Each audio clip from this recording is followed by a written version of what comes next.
The scale we use to measure geomagnetic storms stops at 5. There is no 6.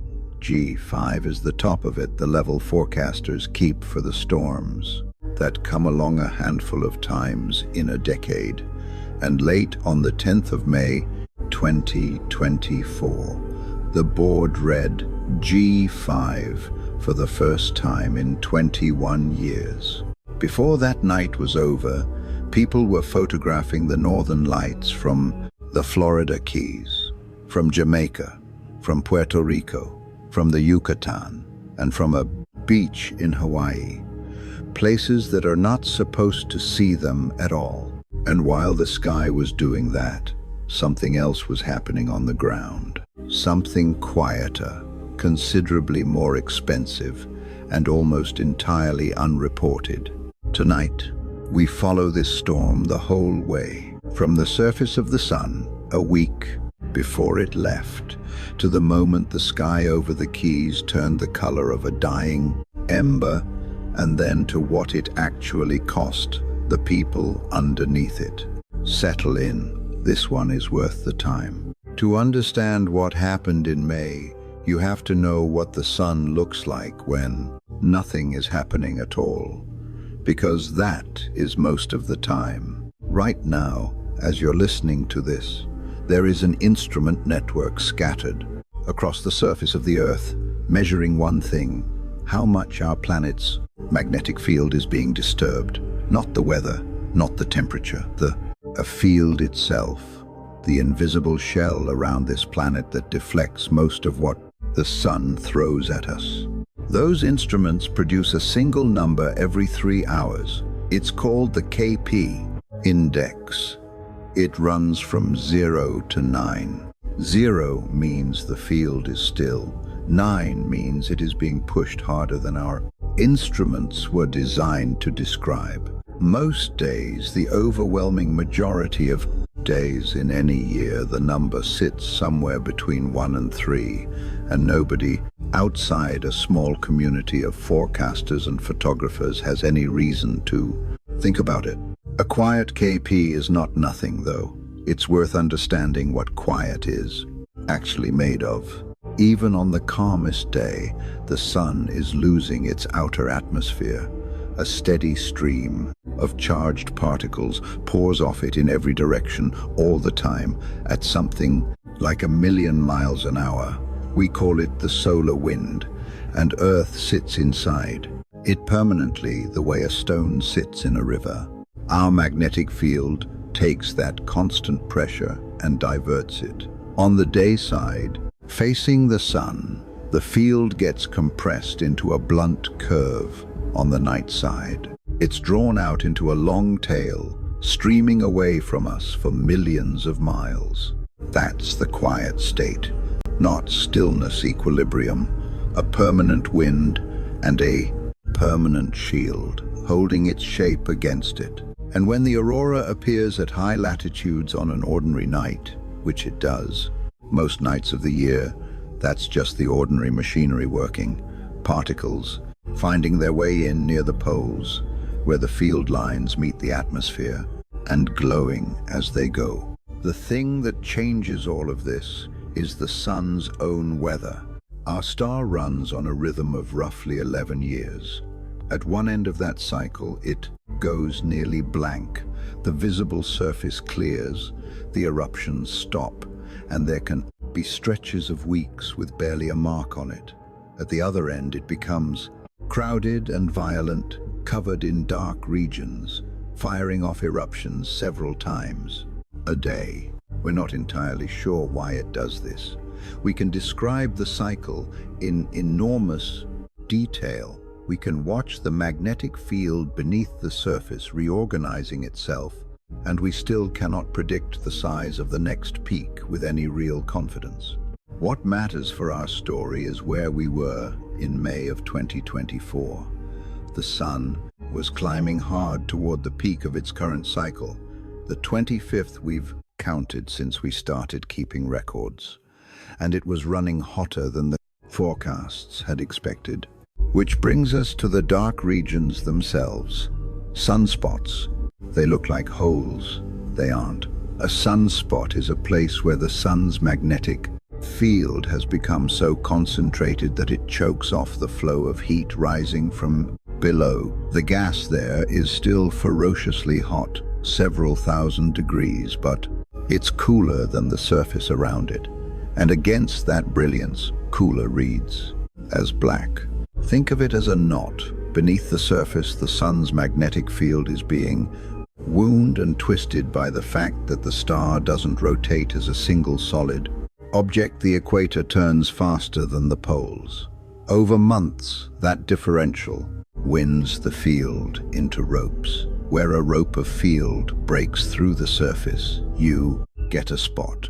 Where a whole tangle of them breaks through together, you get what forecasters call an active region. And an active region is a stored charge.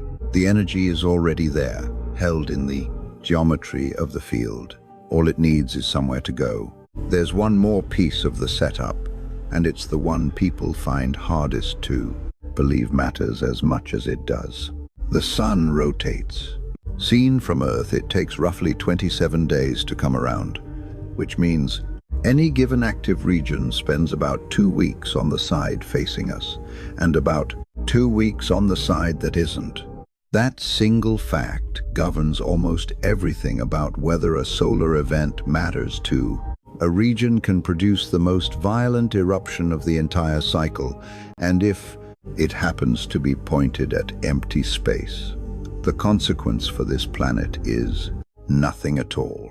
We log it, we study it, and life continues exactly as before. The same eruption from the same region 2 weeks later, when rotation has carried it around to face us squarely, is a different event entirely. Same physics, same energy, completely different night. Position is the whole game. Remember that, because in a few minutes it becomes the most important thing in this story.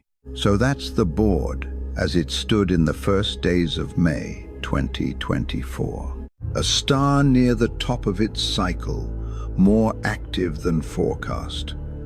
A magnetic field around this planet doing what it always does, absorbing a constant wind, a network of instruments, producing a number every 3 hours that had, for weeks, been reporting nothing worth mentioning, and a rotation that was about to bring something around the eastern edge of the Sunday. I want to be precise about the state of things here, because the contrast is there was no warning in the first days of that month. No watch, no alert, no forecast of anything unusual. The people whose job it is to watch the sun were watching a fairly ordinary, fairly busy star. What arrived over the following 10 days would end up producing the strongest geomagnetic storm since 2003, and Aurora reports from latitudes that had not sent one in living memory. None of it was visible yet. One last thing before we begin, and it's a promise about how this is going to work. Everything I tell you tonight comes from somewhere. The flare counts and the classifications come from NASA's Solar Dynamics Observatory. The storm levels, the index values, and the watches come from NOAA's Space Weather Prediction Center. Where the record is disputed, I'll say it's disputed. Where a figure is a best estimate rather than a measurement, I'll tell you that too.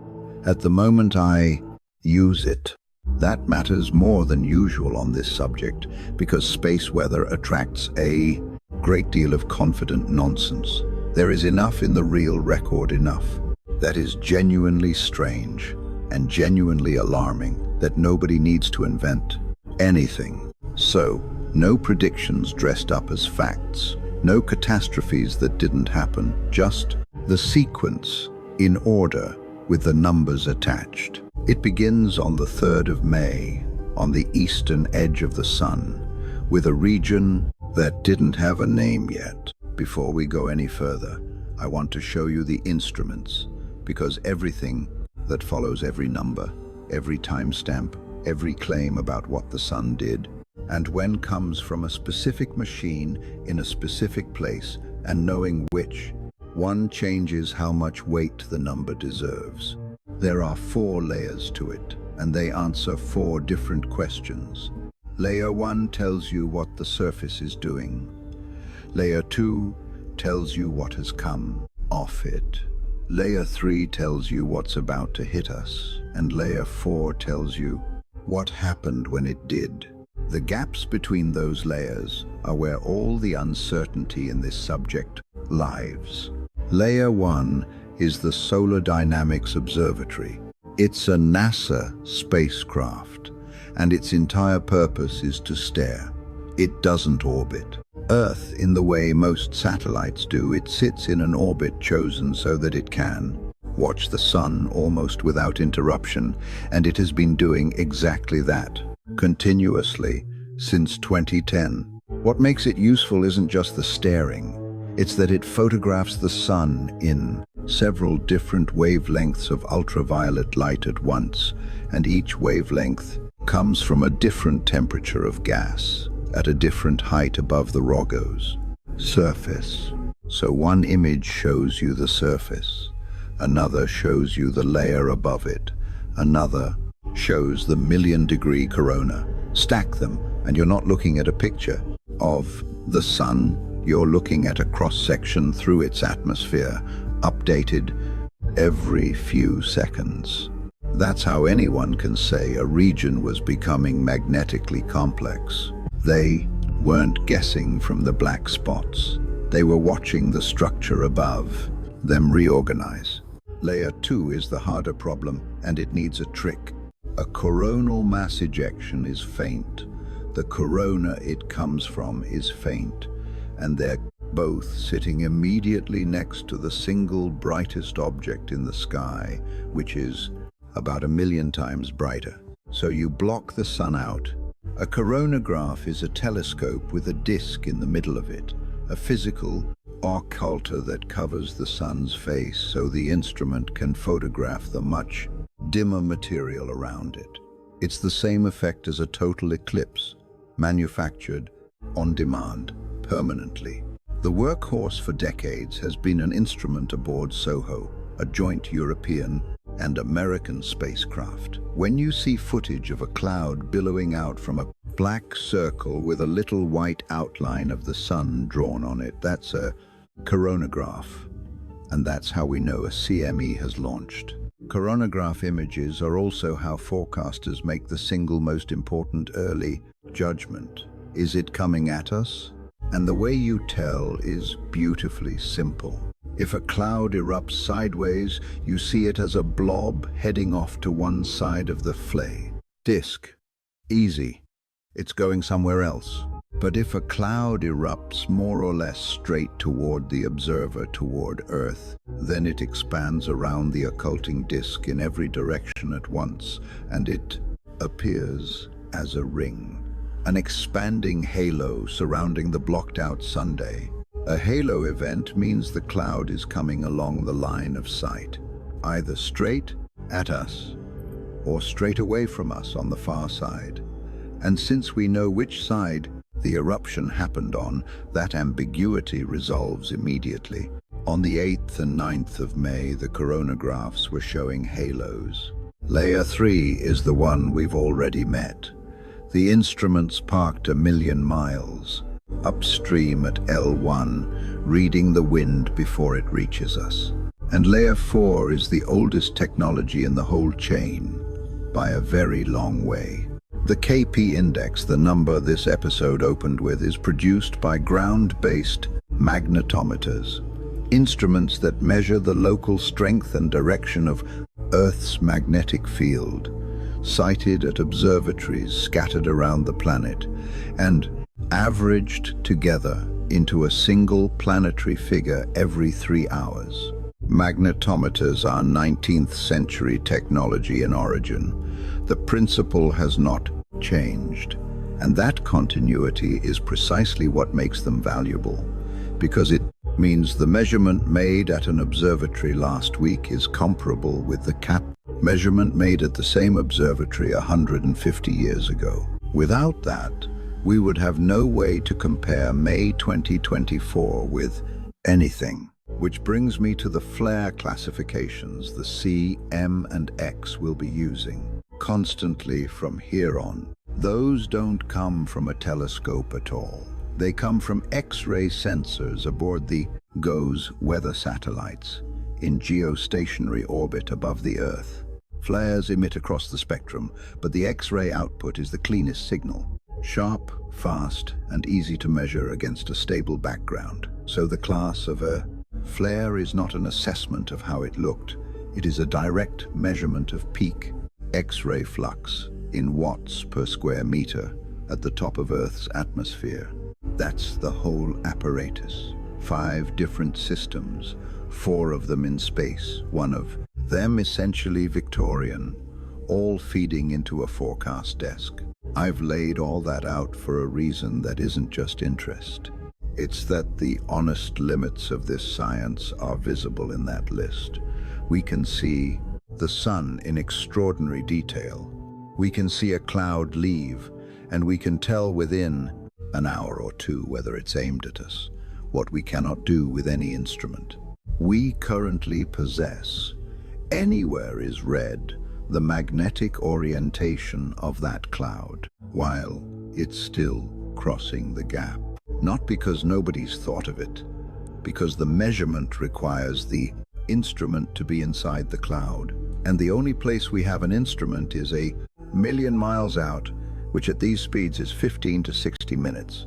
Every bit of vagueness in every space weather forecast you have ever read traces back to that one gap.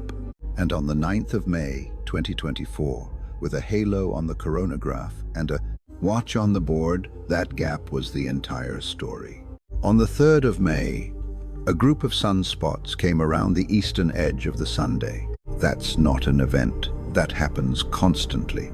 The sun's rotation is always carrying something new into view, and most of what arrives is unremarkable. A few small spots, a bit of magnetic clutter, gone again in a fortnight without having done anything at all. When a new region appears, it gets a number. The people at NOAA who track them have been numbering them sequentially for decades, and the count passed 10,000 years ago, so the numbers now run 5 digits long. In practice, most of the world writes only the last 4. This one was region 13664. You'll see it written both ways, 13, 6, 64, or just 36.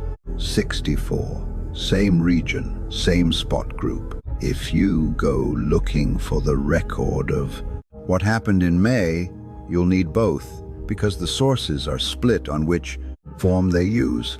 It's worth pausing on the cycle it appeared in, because that context is part of why the following 10 days went the way they did. When a solar cycle begins, a panel of scientists convenes and issues a forecast for how strong it will be, how many sunspots at peak, and roughly when the peak will fall. It's a genuinely difficult prediction made from the behavior of the previous cycle and from what can be inferred about the magnetic field circulating beneath the surface. For solar cycle 25, the official forecast was modest.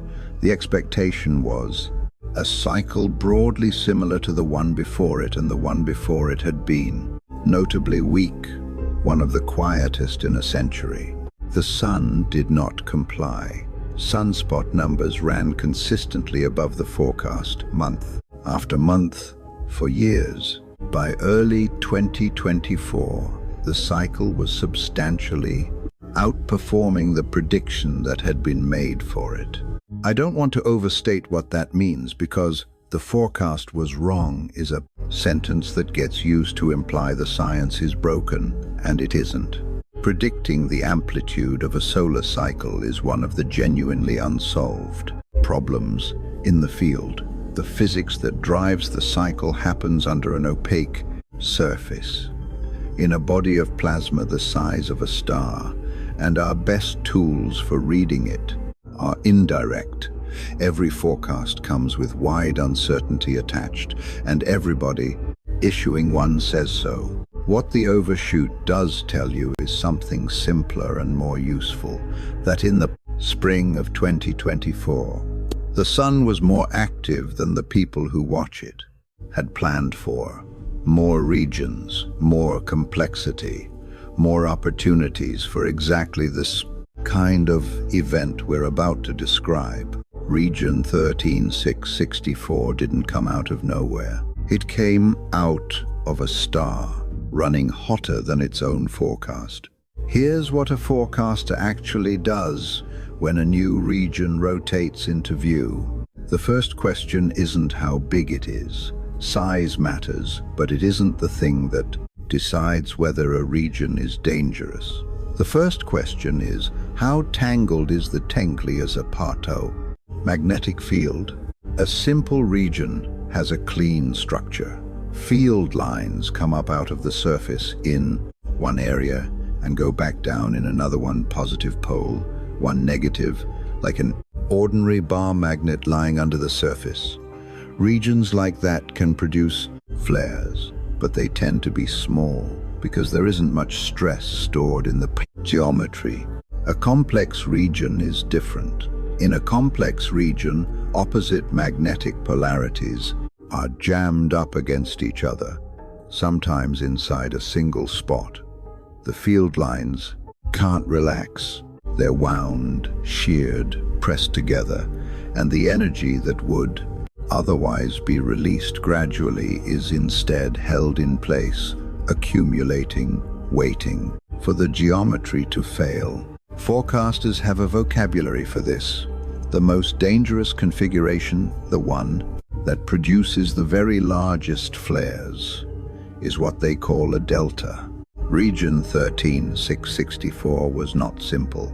Over the days after it appeared, it did what the most dangerous regions do. It grew, and it grew tangled. More spots emerged. The magnetic structure became more complex rather than less, and it started firing. Now, I need to explain how we measure that, because the scale we use is deliberately compressed, and it misleads people constantly. Solar flares are graded by the X-ray energy they release in 5 letters: A, B, C, M, and X. And each letter is 10 times the one below it, not 10% more, 10 times. So, a class flare is background noise, the sort of thing the sun does several times a day when it's busy. An M is 10 times that. An X is 10 times an M, a 100 times the C.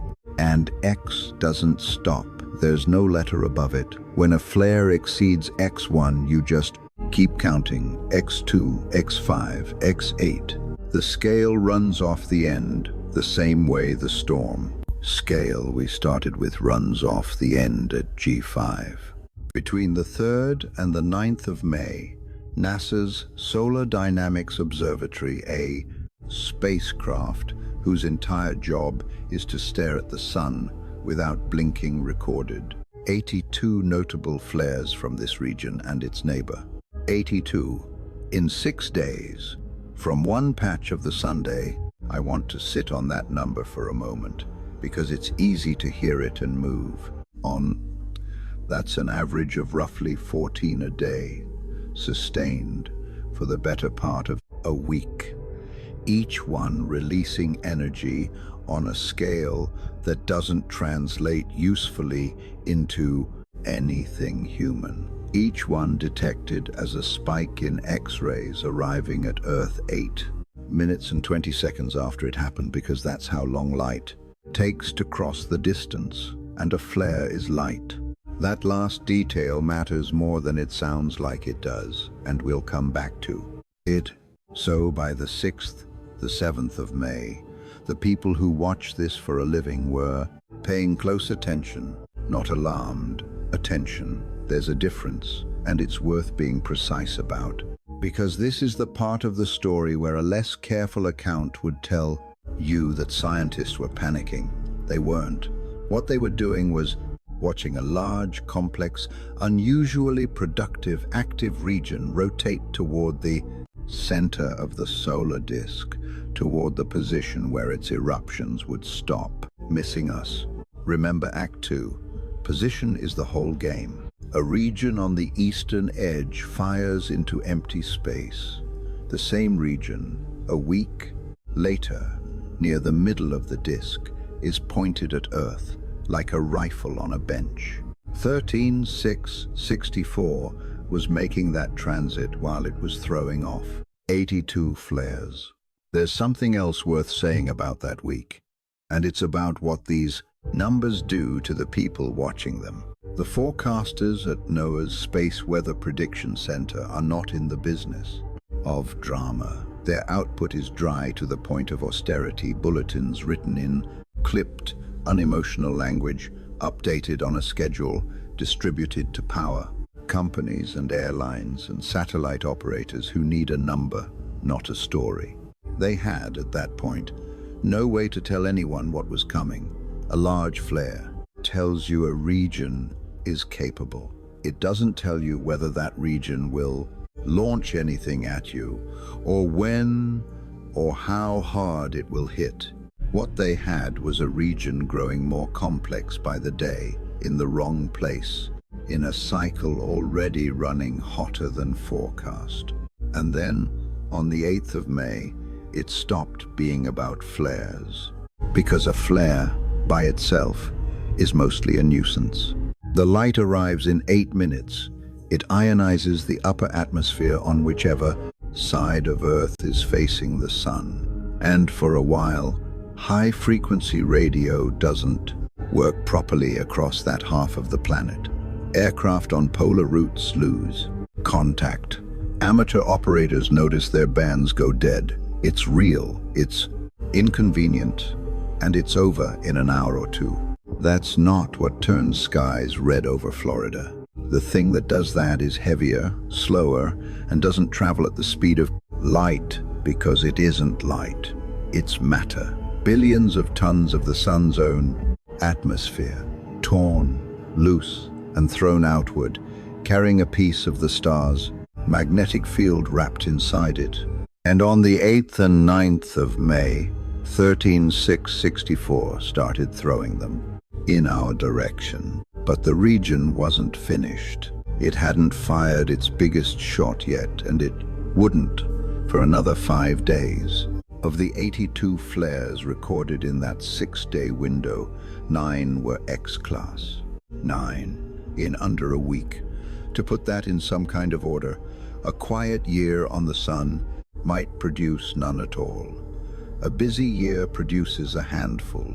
This one region produced 9 in 6 days, and the largest flare of the entire solar cycle, an X87, came from it on the 14th of May, after everything else in this story had already happened. We'll come back to that one at the end, because it's a strange coda. For now, what matters is that each of those X-class flares was a signal, not the event itself, the receipt for an event.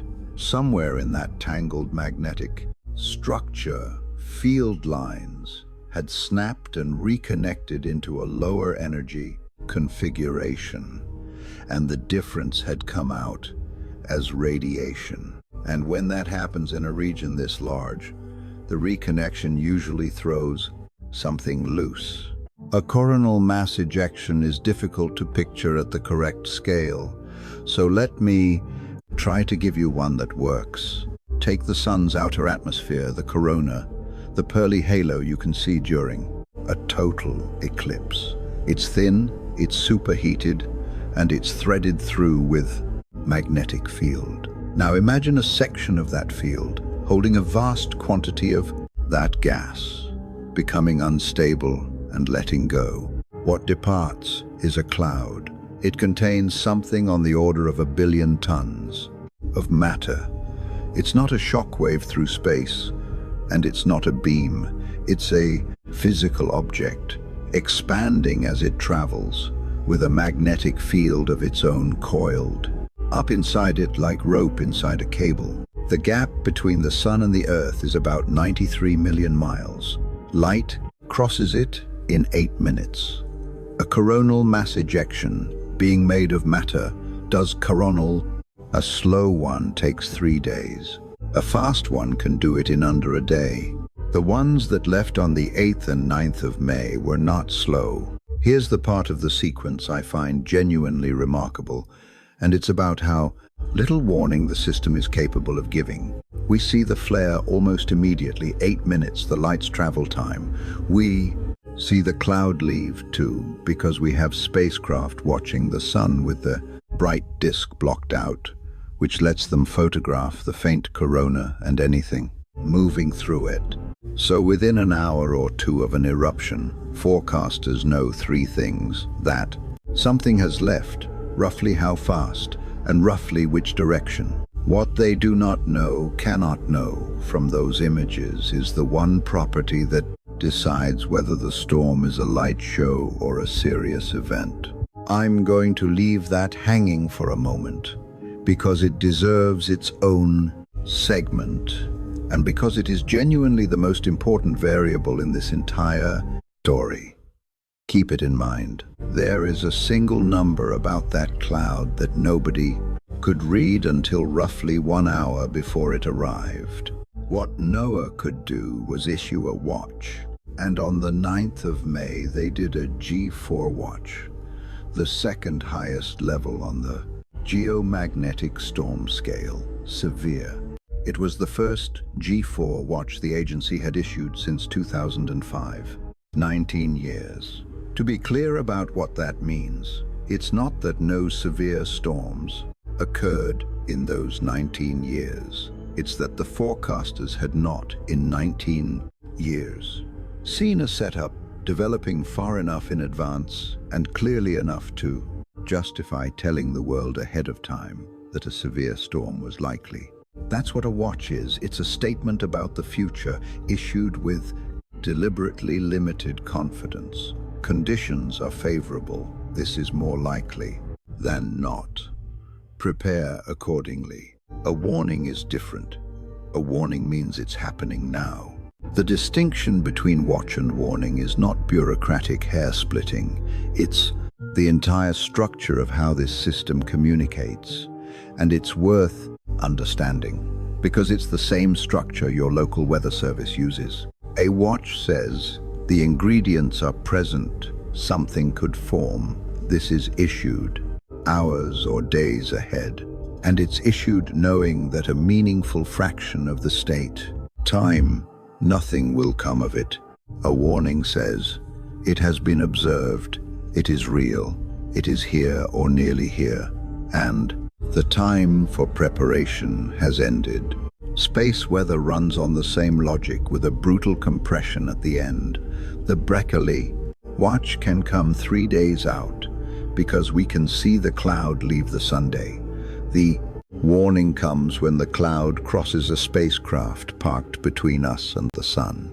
And that spacecraft sits close enough that the gap between it and us is measured in tens of minutes. 3 days of maybe, then 30 minutes of certainty.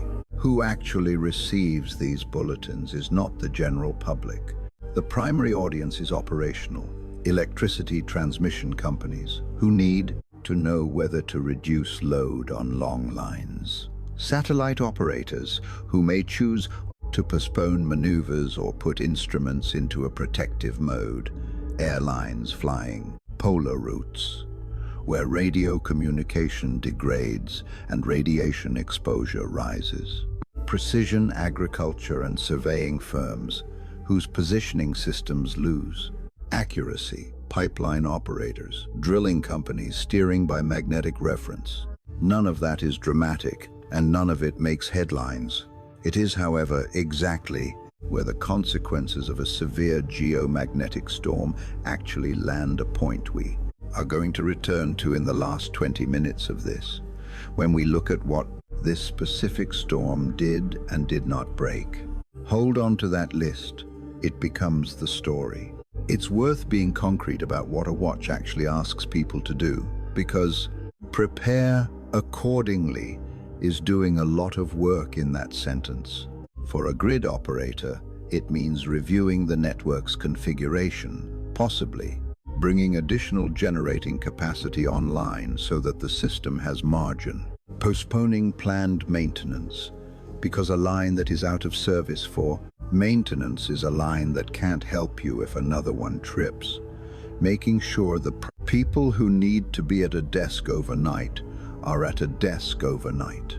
For a satellite operator, it means deferring maneuvers, being ready to put sensitive instruments into a protective mode, and expecting the spacecraft to experience more atmospheric drag than the models assumed that morning. For an airline, it means looking at the polar routes for the next 48 hours and deciding which ones move. None of that is free. Bringing spare capacity online costs money. Postponing maintenance pushes work into a later window. Rerouting an aircraft south of its planned track burns fuel and adds hours. Which is the quiet tension underneath every space weather forecast. The forecast has a cost, whether or not the storm arrives. Issue too many watches that come to nothing, and the people receiving them start discounting them, and the one that matters gets discounted too. Issue too few, and eventually one lands on an unprepared network. That's why the language in those bulletins is so careful, and why the first G4, watch since 2005, is a more loaded phrase than it first appears. It isn't a statement about how often severe storms happen. It's a statement about how rarely the forecasters had been confident enough, far enough in advance, to ask an entire industry to spend money on the possibility. In May 2024, they were confident enough.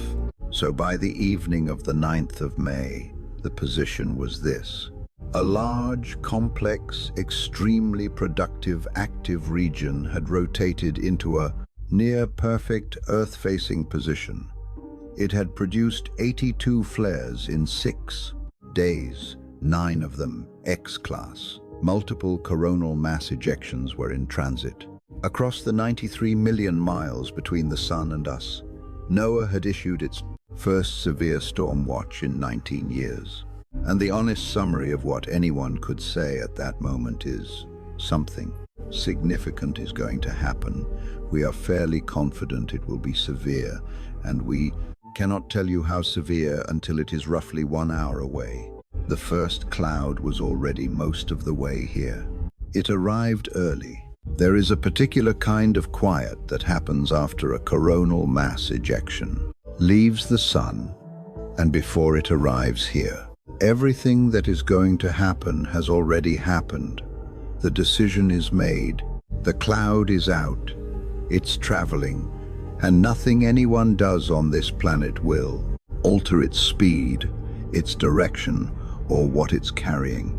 All that's left is the FT distance, and the distance takes time. 93 million miles. That's the average gap between here and the Sun, and it's a number so routinely quoted that it stopped meaning anything. So try it this way instead. If you could drive it at 70 miles an hour without stopping, no sleep, no fuel, straight through it, would take you about 150 years. Light does it in 8 minutes and 20 seconds. The clouds that left the Sun on the 8th and 9th of May were slower than light and considerably faster than anything else in this comparison. NASA put the speeds at up to 3 million miles an hour. 3 million miles an hour is another one of those numbers that slides straight past you, so let's anchor it. At that speed, you would cross the entire diameter of the Earth in about 10 seconds. You'd get from London to New York in about 4, the fastest object. Humans have ever built a probe that has been falling toward the Sun for years, and using the planet Venus to tighten its orbit moves at roughly 1/6 of it. And at 3 million miles an hour, 93 million miles takes about 31 hours. just over a day. That's the actual warning window for a fast event, not the 3 days the textbooks quote, which describes an average cloud on an average day, but something closer to a day and a bit when the sun is throwing hard, which is roughly the amount of notice you would get if you were the person whose job it is to decide whether to reduce load on a national power grid. Now the complication, and it's the one that made May 2024 different from an ordinary severe storm. There wasn't one cloud. NASA's account puts it at least 7 coronal mass ejections reaching Earth across that stretch. 7 launched over several days from a region that kept erupting at different speeds into the same corridor of space. And here is what happens when you do that. The later ones are not necessarily slower than the earlier ones. A cloud launched 12 hours after another, moving faster, will catch it. It will plow into the back of it. The two will merge into a single, denser, more magnetically complicated structure, and that structure arrives as one thing. Forecasters have an unlovely name for this.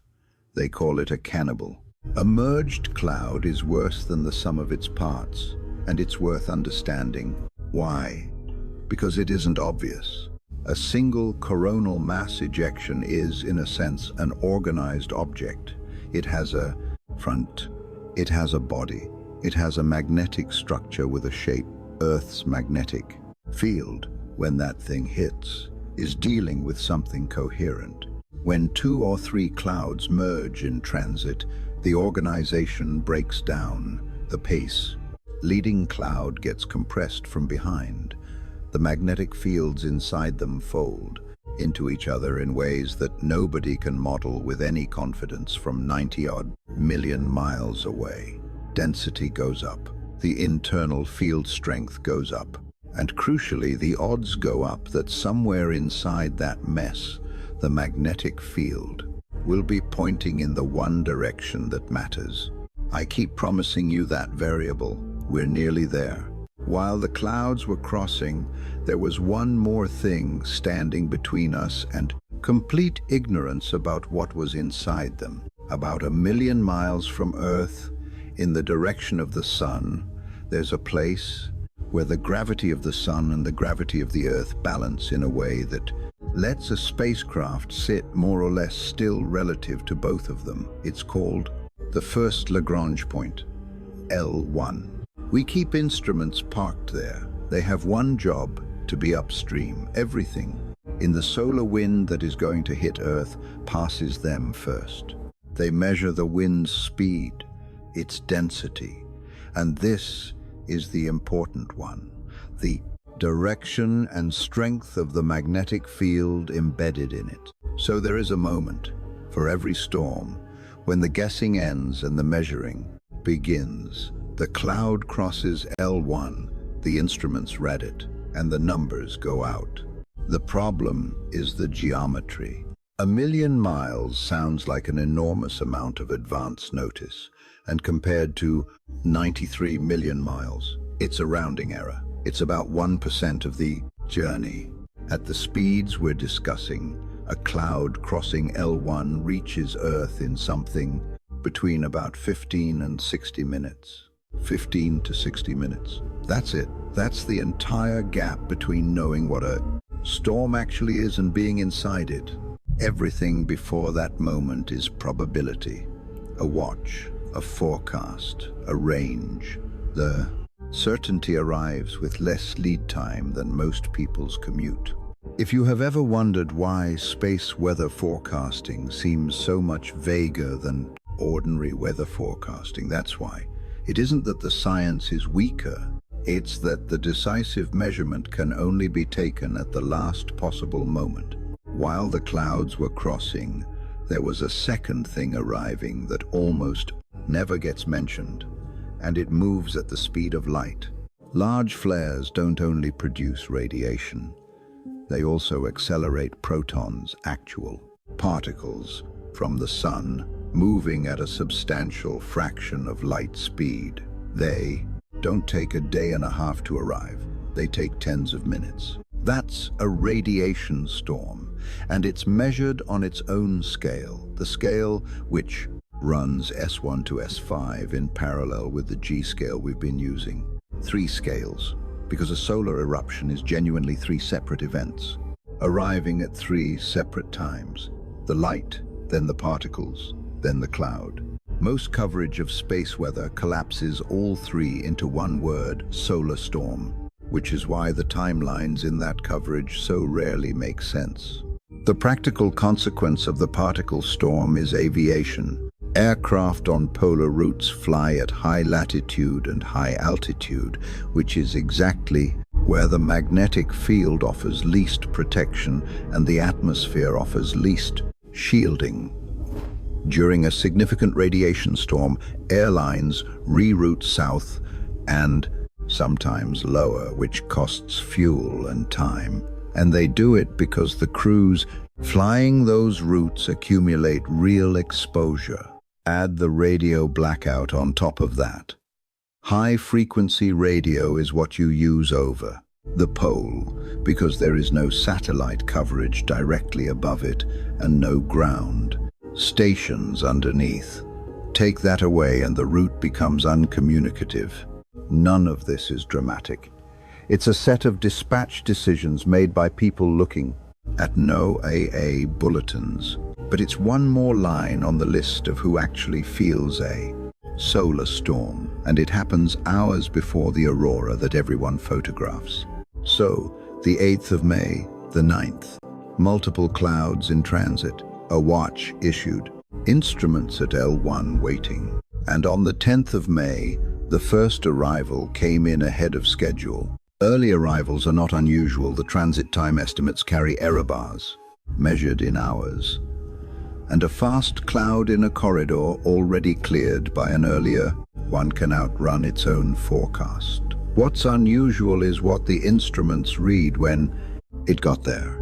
The wind speed jumped, the density jumped, and the magnetic field embedded in that cloud, the variable I have been deliberately withholding for the last 20 minutes, turned out to be oriented in the one configuration that opens this planet's defenses instead of reinforcing them. That is the whole story. Everything else in this episode is consequence. So let's talk about what that number is, why it decides everything, and why nobody on Earth could read it until the cloud was already an hour away. Earth's magnetic field has a direction. Field lines emerge near one pole, arc out through space, and return near the other. On the side facing the sun, where the solar wind presses against it, those field lines point, broadly speaking, north. The magnetic field inside a coronal mass ejection also has a direction. It's coiled up in there like the twist in a rope, and depending on how the eruption happened and how the cloud has rotated on its way here, that field can be pointed any which way when it arrives. The component that matters is the north-south one. Space physicists call it BZ. If the arriving field points north, it lines up with ours, like poles repelling. The cloud gets deflected, most of its energy slides past, and you get a modest disturbance at worst. If it points south, it opposes ours, and 2 opposed magnetic fields pressed together do something specific and consequential. They connect. The word for it is reconnection, and it is the same process that produced the flare in the first place, running now at the boundary of our own magnetic field. When the field lines connect, the shield stops being a shield. It becomes a energy. From the solar wind, which normally slides around us, is now coupled directly into Earth's magnetic system. The field on the day side gets compressed inward. The long tail on the night side gets loaded with energy like a drawn bow, and then it snaps, firing particles back down toward the poles along The field lines, those particles hit the upper atmosphere at 100 kilometers or so, collide with oxygen and nitrogen, and the atoms give the energy back as light. That's the aurora. Not the storm hitting us, the storm being absorbed. And southward Z is the switch. It is, genuinely, the difference between a spectacular night and an ordinary one, and it is unreadable until the cloud crosses L1. On the 10th of May, Z went south, hard, and it stayed there. What follows is best told through the number we started this whole episode with. The KP index, that single figure, produced every 3 hours from magnetometers all over the planet. 0 for still, 9 at the top. NOAA maps it onto a storm scale you may have seen quoted in the news. And this is worth having straight because the two scales get muddled constantly. G1 minor at KP 5, G2 moderate, KP 6, G3 strong, KP 7, G4 severe, KP 8, and G5 extreme at KP 9. There is nothing above G5. The scale simply ends. There's one more piece of machinery to understand, and it explains something. Everybody notices on an aurora night without knowing what they're looking at. The aurora does not glow steadily. It comes in surges. You'll watch a quiet arc sit on the northern horizon for 20 minutes, doing almost nothing. Then, over the space of a couple of minutes, it brightens, dramatically, breaks into structure, and sweeps poleward across the sky. Then, it fades back, and 20 minutes later, it does it again. That cycle has a name. It's called a substorm, and it's the magnetotail loading and unloading. Remember the shape of the field, compressed on the day side, drawn out into a long tail on the night side. When southward Z opens the connection, energy pours into that tail and it stretches. The field lines on the night side get pulled further and further back, storing energy the way a drawn bow does, and the configuration becomes progressively less stable as it loads. Then it fails. The stretched field lines snap back toward Earth, reconnecting, and the energy stored in that geometry is released in minutes. Particles are flung down the field lines toward the poles, and the sky lights up. Load, snap, release. 20 minutes to an hour or so per cycle. That's the rhythm. And that's why the advice everyone gives about aurora hunting is stay out there. People go outside, look north, see a dull gray arc, decide it's a disappointment, and go back indoors 8 minutes before the substorm that would have filled the whole sky. On the 10th of May, the substorms came one after another for hours, and each one pushed further equatorward than the last. That's the mechanism behind those reports creeping steadily south through the night. Not one event, but a sequence of them, each unloading into a system that was already overloaded. By the time the sequence peaked, the number we opened this episode with had done something it does about 4 times in 11 years.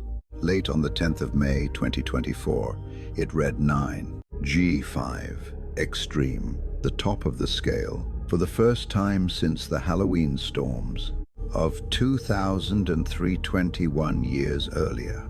I want to be careful here because the top of the scale invites a particular kind of misunderstanding. It does not mean this was the largest geomagnetic storm physically possible. It means it reached the highest category we have defined. The scale is a description of severity for planning purposes, not a measurement. With a ceiling, storms considerably larger than this one exist in the historical record, and we'll get to them. What G5 does mean is that every operational threshold anyone had written down had been crossed, all at once, on a Friday night. KP is not the only way we measure a storm. And for the historical comparison that's coming, it's actually the wrong one. KP is capped. It stops at 9. Once a storm saturates the scale, the number can't tell you anything more. A storm that is twice as strong still reads 9. So for real comparison, the measure to use is DST, the Disturbance Storm Time Index. It measures, in nanoteslas, how much the strength of Earth's magnetic field has dropped at the equator as a result of the ring current, a vast sheet of charged particles circling the planet that the storm has energized. A quiet day reads within a few tens of nanoteslas of zero. A severe storm drives it deeply negative, and unlike KP, it has no ceiling. At 3 o'clock in the morning, Universal Time, on the 11th of May, DSTS bottomed out at -412 nanoteslas. A note on that figure, and on why I'm giving it to you with a caveat attached. -412 is the value in the mainstream record, and it's the one I'll use for every comparison in this episode. You will, however, find other numbers if you go looking. Some readings from that night have been reported as low as -518. I am not going to treat that second figure as established because the sources I can verify don't agree on it, and because the honest position on a disputed measurement is to say that it's disputed, rather than to quote whichever number makes the story bigger. So, -412, with a note in the margin that the true depth of that night is still argued about. That distinction is going to matter in about 10 minutes, when we line this storm up against 1989 and 2003, because the gaps between them are smaller than you'd expect, and which number you pick can change the ranking. There's one more thing to say about the 10th of May before we get to what people actually saw. The storm arrived on a Friday evening, North American time. That sounds like trivia. It isn't. It is a substantial part of why this particular storm became the one that millions of people have a personal memory of, rather than one more entry in a NOAA archive. It was a Friday. It was clear across much of North America and Western Europe. It was spring. So the nights were mild and people were outside. And essentially, everyone was carrying a camera capable of a multi-second exposure, a piece of equipment that, as we'll see, could pick up colors in that sky which the human eye standing right there could not. The physics made a G5 storm. The calendar, the weather, and the phone in everyone's pocket made it an event. And then the reports started coming in from places that had never sent one. Aurora is a high-latitude phenomenon. That's not a rule someone made up. It's a consequence of the shape of the magnetic field.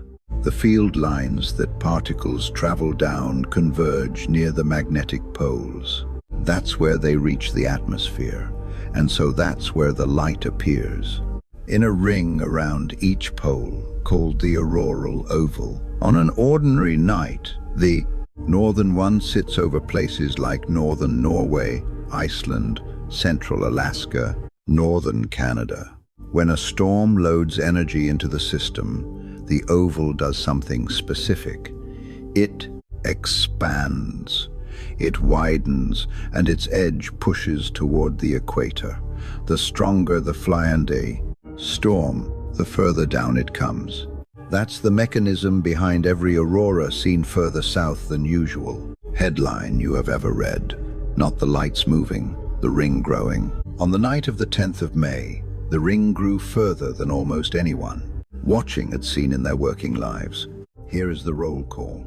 I'm going to read it slowly because the list is the argument. In North America, the Florida Keys, the Yucatán Peninsula, in Mexico, the Bahamas, Jamaica, Puerto Rico, Hawaii.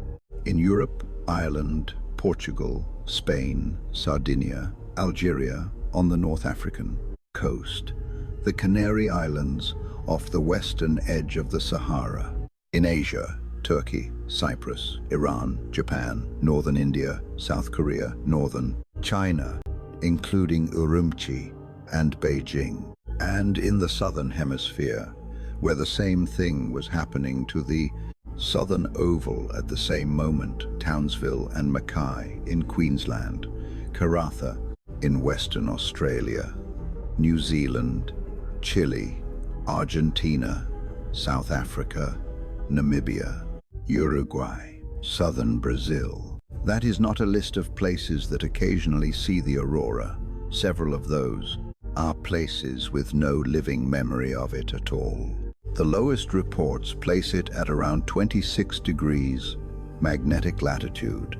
I'll give you NASA's own framing of what that means, and I'll keep their hedge on, because they hedged it deliberately. Sightings that low may rank among the axis. Lowest latitude aurora sightings of the past 5 centuries. May, not did. That's a comparison against a historical record that becomes patchier the further back you go, assembled from ships' logs, temple records, newspaper accounts and diaries. And the honest answer is that we cannot rank it precisely against events from the 1500s. But even with the hedge intact, that's the claim on the table from the agency that flies the spacecraft. Something happened over the Caribbean and the Gulf that night, which may not have happened in that particular way since before the first telescope was invented. Now the color. Because the aurora people saw that night was not the one on the postcards. The classic aurora is green. That comes from atomic oxygen, relatively low down, around 100 to 150 kilometers up where the atmosphere is. Still dense enough that excited oxygen atoms give up their energy quickly. In a particular shade of green the human eye happens to be very good at seeing. Higher up, above roughly 200 kilometers, the air is far thinner. Collisions are rare.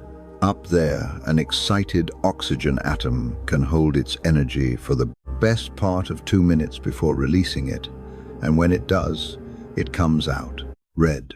That's why intense storms look different. The energy penetrates and excites. Oxygen much higher in the atmosphere, and the top of the display glows red. And red, from a great height, is visible from much further away over the horizon, from latitudes where the green never reaches. Which brings us to why so much of the world saw the same sky differently that night. An enormous number of people at mid and low latitudes looked up, saw a faint gray or pinkish haze, decided the sky looked a bit odd, and photographed it anyway. And the photograph came back saturated with color. That is not a trick, and it isn't the camera lying. Human night vision runs mostly on rod cells, which are exquisitely sensitive to dim light and effectively colorblind. In low light, we see structure and movement in something close to grayscale. A camera sensor has no such limitation. Open the shutter for several seconds, and it accumulates photons the eye discards, and the color that was always physically there appears.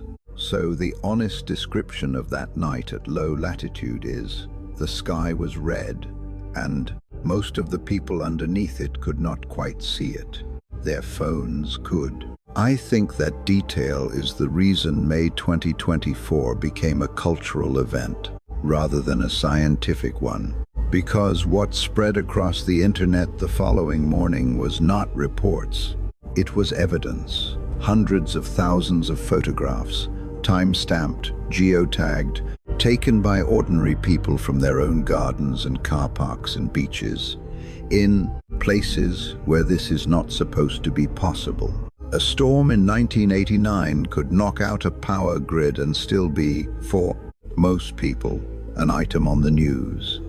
A storm in 2024 gets photographed simultaneously by millions of individually calibrated light sensors distributed across every continent and uploaded within minutes.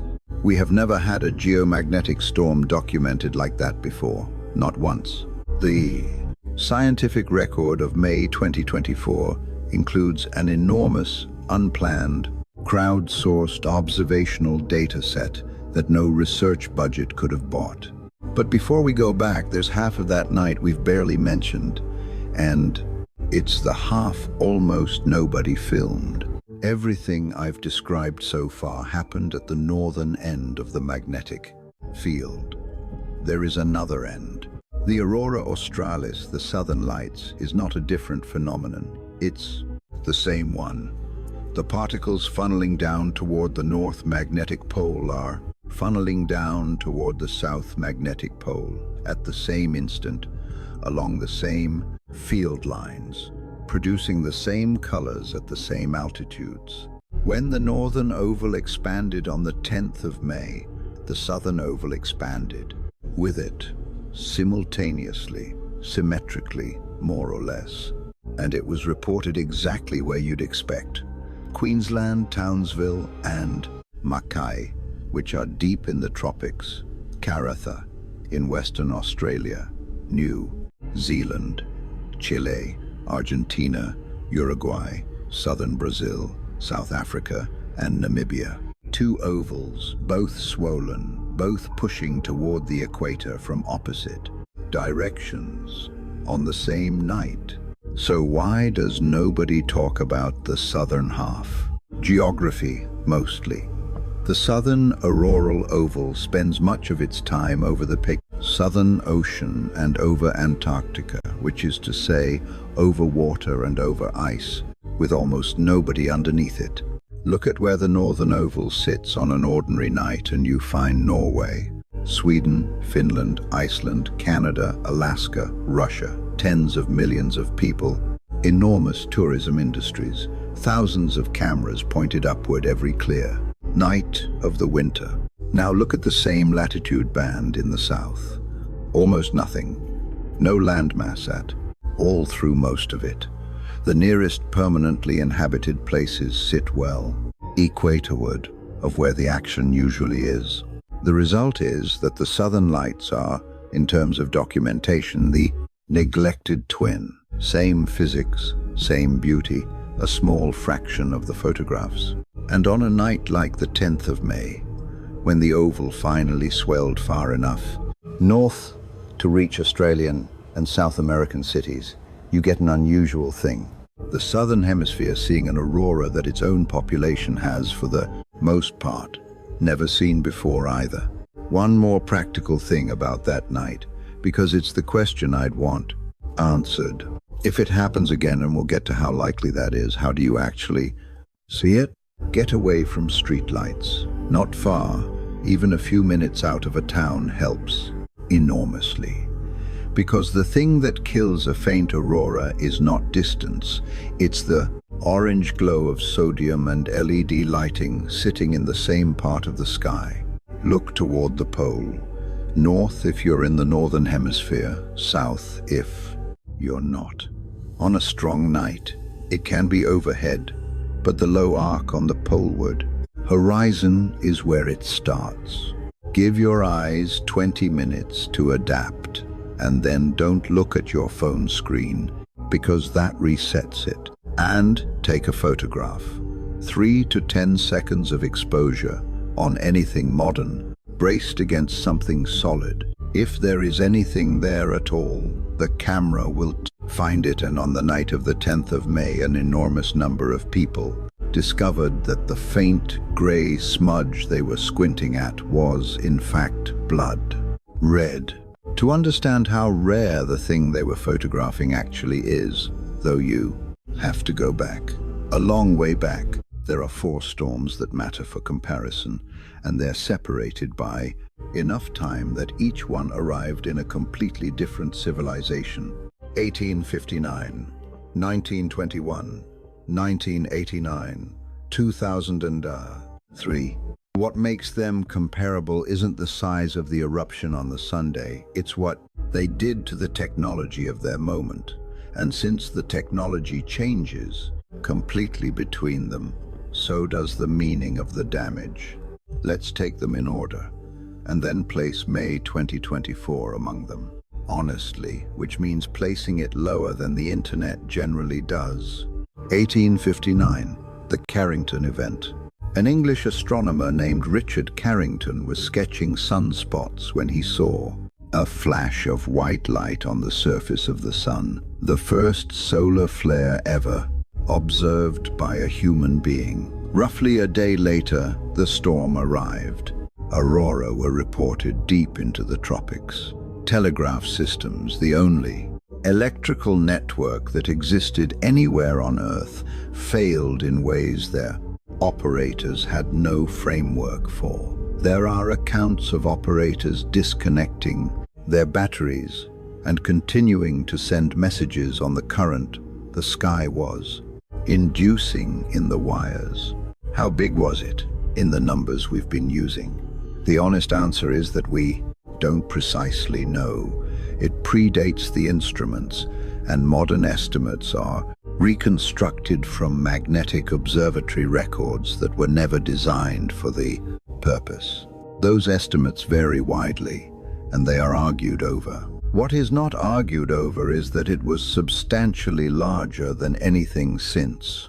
1921, the New York Railroad storm. This is the one almost nobody has heard of, and on some measures it is the largest event of the 20th century.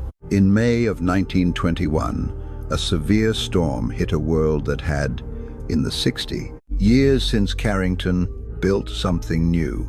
A continent-spanning network of telegraph wires, telephone lines, and electrified railway signaling. The accounts from that week describe signal systems failing across the northeast of the United States, telegraph offices reporting equipment burning out, and at least one railway control tower catching fire. Similar failures were reported in Europe. Aurora was seen, again, far outside their normal range. Its size is estimated rather than measured, same problem as 1859. One generation of instrumentation later, and the estimates are contested. What is not contested is that it was very large, and that it did its damage to the most advanced infrastructure of its day. I want to draw out the pattern those first two events share, because it's the thing that makes this history useful rather than merely interesting. In 1859, the vulnerable technology was the telegraph, barely 15 years old, and the only electrical network on the planet. In 1921, it was railway signaling and long-distance telephony, the nervous system of an industrial economy. And again, relatively new. In 1989, it was a high-voltage transmission grid. In 2003, it was satellites and aviation. In 2024, as we'll see, it was centimeter-accurate satellite positioning being used to plant crops. Every single time, the storm found whatever was newest, most connected, and most depended upon. And every single time, that thing had not existed at the previous storm. The sun didn't change, we did. 1989, Quebec. In March of that year, a severe geomagnetic storm drove currents into the long-distance transmission lines of the Hydro-Quebec network. The system's protective relays began tripping. Within about 90 seconds, the grid collapsed. Roughly 6 million people lost power in Canada in March at night. That storm is the reason space weather is treated as an infrastructure problem rather than an astronomical curiosity. Before 1989, the connection between events on the sun and the reliability of a national power, the system was understood in principle by a small number of specialists. After 1989, it was a line item in utility planning. Everything the industry now does, the monitoring, the operational procedures, The transformer specifications traces back to that 90 seconds. 2003, the Halloween storms. A sequence of severe events in late October and early November, and this is the one that matters most for our comparison, because it's the most recent storm to have reached the top of the modern scale before May 2024. In DST terms, the Halloween event bottomed out at about -383 nanoteslas. The related event in November of that year reached about -422, and May 2024, as we said, reached about -412. Look at those three numbers for a moment. 383, 422, 412. They're within 10% of each other. So here is the honest ranking, and it is less dramatic than the headlines were. May 2024 was the most intense geomagnetic storm since the 2003 Halloween sequence, and the most powerful in terms of impact since 1989. Both of those statements are true, and both are significant. It was not a Carrington-class event. It was not close to one. On the available evidence, it did not clearly exceed the November 2003 storm on the measure we'd use to compare them, which is why I made a point 22 minutes ago of telling you that the disputed reading from that night could change the ranking depending on which number you accept. I'm telling you this because it's true, and because the reflex in this subject is always to inflate. The real story is remarkable enough. A storm that put the Aurora over Jamaica and Beijing on the same night is worth an hour of anyone's attention without being upgraded into something it wasn't. The obvious next question is the one I'm going to answer carefully, because it's where this subject most often stops being science. What would an 1859 do to us now? The honest answer has three parts. The first is that nobody knows, and the range of published estimates is wide enough to be nearly useless as a planning number. The second is that the answer depends far more on the storm's specific characteristics, its speed, its duration, the orientation of its field, than on its headline size. And the third is that the answer depends on a network that has spent 35 years preparing for exactly this, which the world of 1859 had not. What I can tell you without speculating is the shape of the exposure.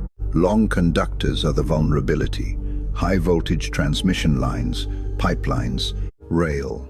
The longer and the higher the latitude, the more induced current. The ASCA specific component at risk is the large transformer.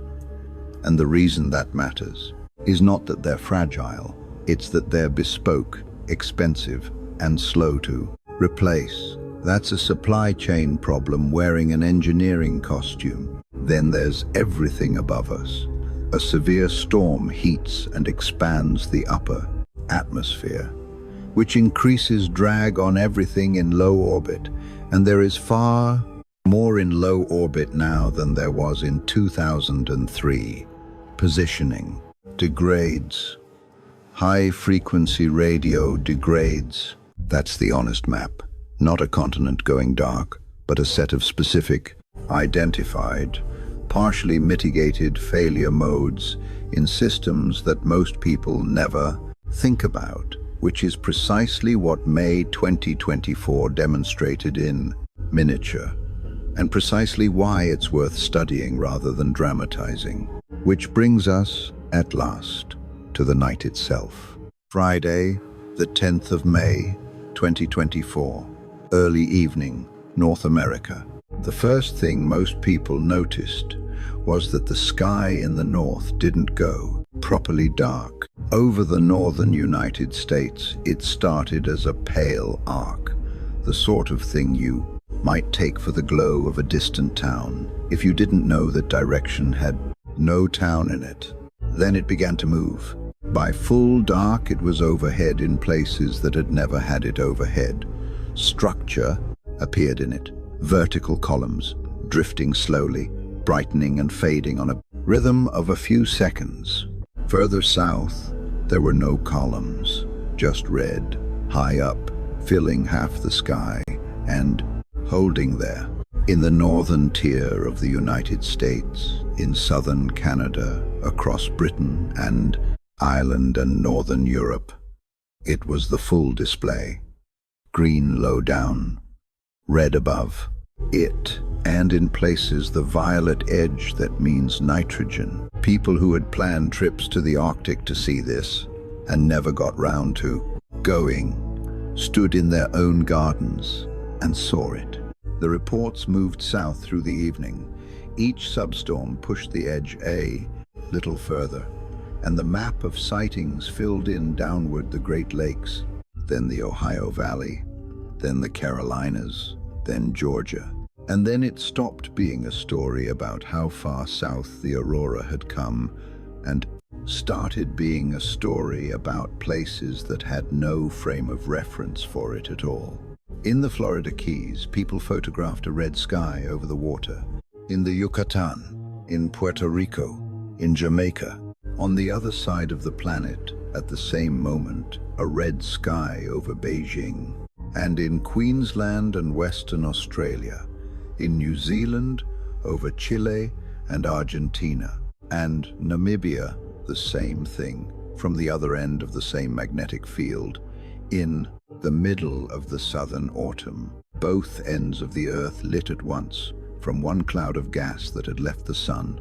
About 30 hours earlier, there is a thing people kept saying afterwards, in the comments under the photographs and in the accounts written the next morning, and it came up so often that it's worth repeating here. They said it was silent, which it was. Whatever you are imagining when you picture a sky doing this, some sense of scale, some sound to match it, there is none. 100 kilometers of atmosphere lighting up over your head, driven by 1 billion tons of matter that left a star 30 hours earlier, and the only sound is whatever was already there. Traffic, insects, wind. The other thing people said was that it was slow. Not still, it moves constantly, but the movement is unhurried, and it doesn't behave like anything else in the sky. Clouds drift, aircraft cross. This does neither. It stands upright, in columns that seem to hang from something, and it changes shape the way smoke does. And then, every 20 minutes or so, it surges, which, by now, you know the reason for. It went on, at varying strength, for 2 more nights. By the 13th, it had faded back to the ordinary business of a busy Sunday. On the 14th, region 13664, by then rotating toward the far edge of the disk. Its guns, no longer pointed at us, fired the largest flare of the entire solar cycle, an X-87. It went off into empty space, and almost nobody noticed. Position, as I said at the very beginning, is the whole game. So what did it break? This is the part of the story that gets told wrong more often than any other. So, I want to be extremely clear. The power stayed on. The Canadian utilities that had every reason to be nervous, BC Hydro-Quebec, the network that collapsed in 1989, reported no outages. In New Zealand, the grid operator declared an emergency and took protective action and prevented a major failure. That is a genuine success. 35 years of engineering, monitoring, and operational procedure applied to the strongest storm in 2 decades, and the lights did not go out. What did break was quieter and considerably more expensive than anyone expected. Across the American agricultural belt, in the middle of the planting season, farmers running precision GPS guidance found their systems degraded. Users of John Deere's high-accuracy positioning reported, in the language of the record, significantly degraded positional accuracy. Planting stopped. You cannot run a modern seeding operation to centimeter. Tolerances on a system that has lost its fix, and the window for planting is measured in days. The reported cost was around $17,000 per affected farm. Not a blackout. A field that didn't get planted on the day it needed to be. And in orbit, it was a busy night. The GOES 1-6 weather satellite lost data transmission for about 2 hours. Something in the order of half of the roughly 10,000 payloads in low Earth. Orbit performed a coordinated maneuver because a geomagnetic storm heats and expands the upper atmosphere and increases the drag on everything flying through. Starlink reported degraded service and stayed operational. The European Space Agency's Gaia spacecraft, a telescope mapping the positions of more than 1 billion stars, suffered electrical problems. And NASA's ICESat-2, which measures the height of ice sheets with a laser, put itself into safe mode. Likely, NASA said, because of that same increased drag. Put that list next to the list from earlier, the one of who actually receives these bulletins: grid operators, satellite operators, polar aviation, precision, GPS, pipelines. Every single consequence landed inside that list. Not one of them landed on a member of the public directly, unless that member of the public happened to be trying to plant a field. And that's the shape of the modern risk, not the dramatic one. The strongest storm in 21 years did not take down a city. It degraded the invisible infrastructure that everything else quietly runs on for about 3 days. And most people's only experience of it was a photograph of a beautiful sky.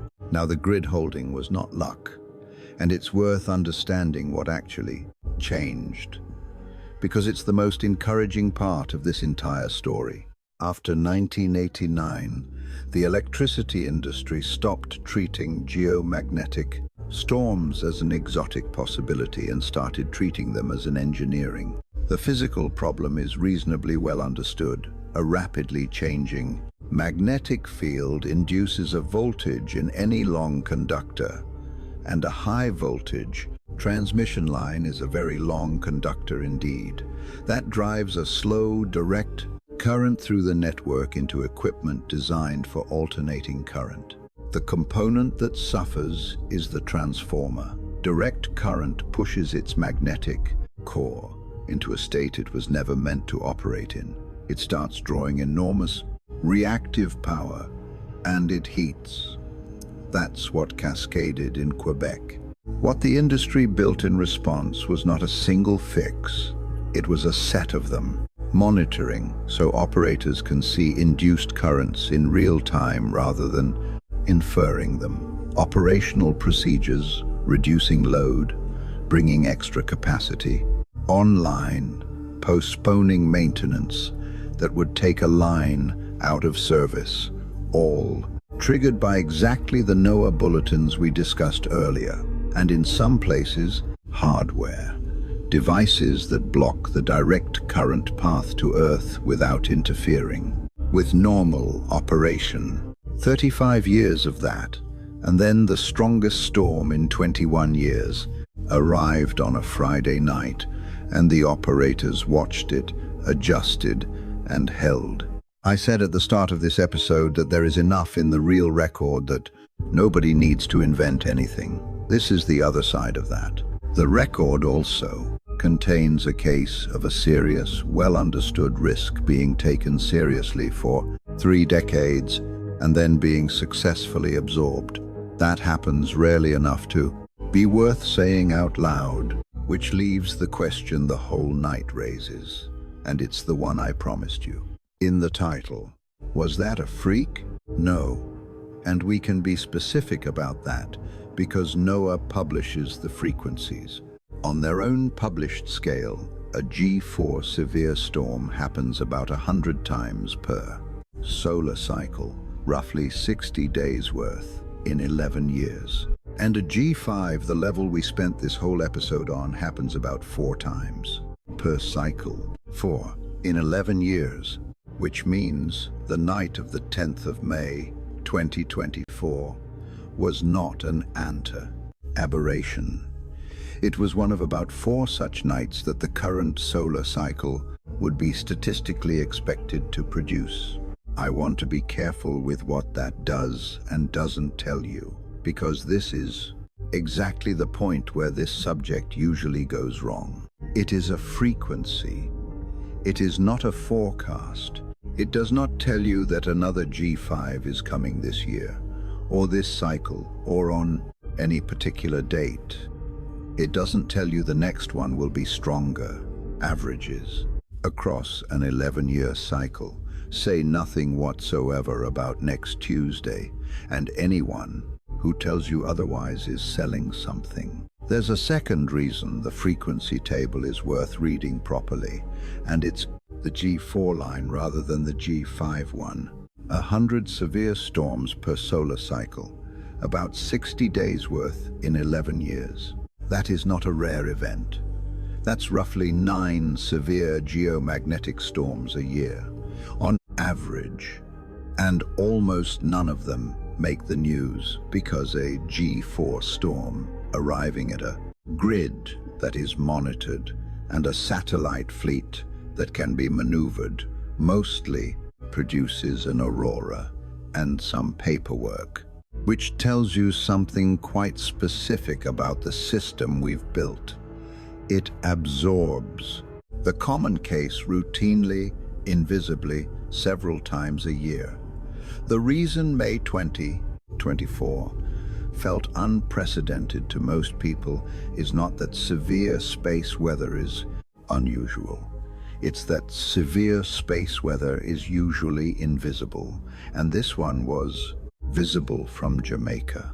What it does tell you is that the category exists, is populated, and recurs.